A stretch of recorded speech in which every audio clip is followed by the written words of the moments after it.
She doesn't need an alarm clock, Carolyn Cherry says. Her brain is programmed, by years of routine, to an internal alarm just before 3 a.m.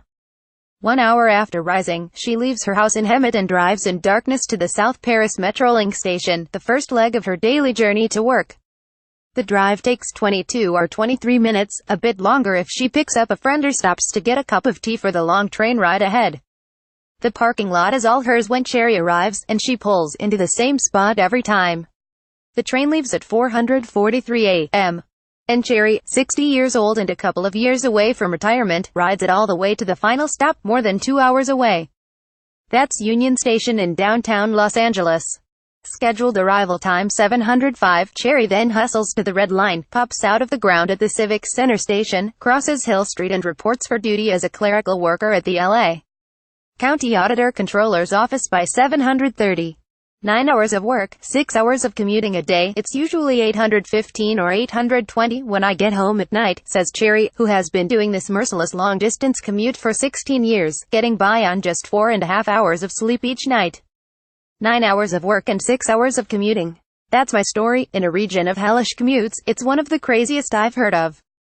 But in Southern California, where being close to work is a luxury many in the middle and working class can no longer afford, readers keep telling me to quit pushing affordable housing measures and let the market determine who lives where.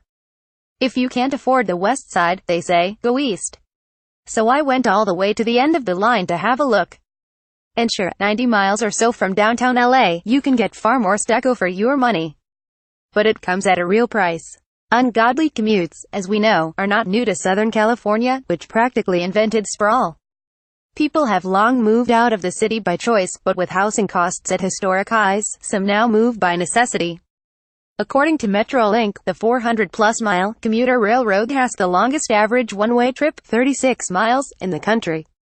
Almost 2/3 of Metrolink commuters work in a different county than the one they live in, and riders took roughly 600,000 one-way trips of 60 miles or more last year.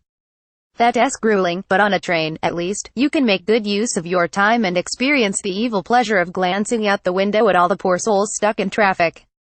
When Cherry and I board in South Perris, about a dozen other yawners climb aboard, 2 hours shy of sunrise.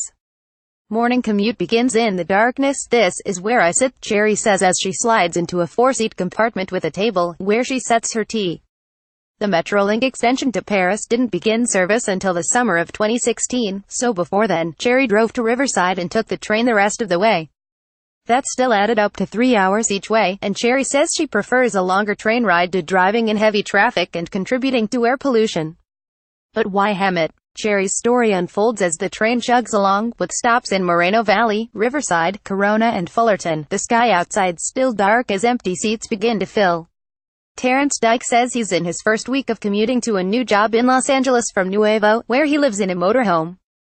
It's a long haul, he says, but if the job works out, he'll keep up the commute for a year or so and save money to live closer to work in the future.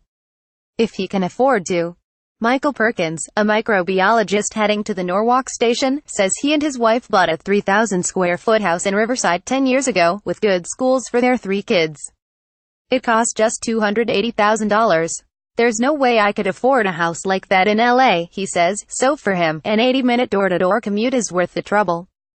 Cherry, a divorced mother of 2, lived at the Compton home of her parents in the 1990s and had a neat arrangement with her identical twin sister, Marilyn, who lived in Linwood. Together, they cared for their aging parents, now deceased, and Marilyn had Cherry's kids while Cherry was at work. Lower housing costs, but at a price. Marilyn and her husband, a truck driver, moved to Hemet in 2001 to take advantage of lower housing costs. At the time, Cherry was worried about crime and the quality of schools in Compton, so she decided to head east too. She rented space in her sister's home in Hemet, kept the childcare arrangement intact, and took on the monster commute to work. In 2009, she and her kids moved into their own home in Hemet. It's 2 bedrooms, 2 bathrooms, a backyard and amenities I wouldn't be able to afford in Los Angeles on my salary, says Cherry, who makes less than $50,000 a year as a tax services specialist after 25 years on the job. Her rent is just $800 a month. In LA, a home like hers would be twice, 3 times or 4 times as much.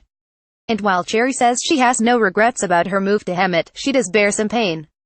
She missed a lot of time with her kids and was not there for some of their social and school activities. I was heartbroken a lot of times, and on weekends, I made sure I was at their activities, she says. I felt guilty. A lot of guilt. But I was adamant about my kids having a better life than me. Her daughter, now 28, graduated from UC San Diego and is a property appraiser for Riverside County. Her son, 23, also went to college and works at Amazon in Riverside.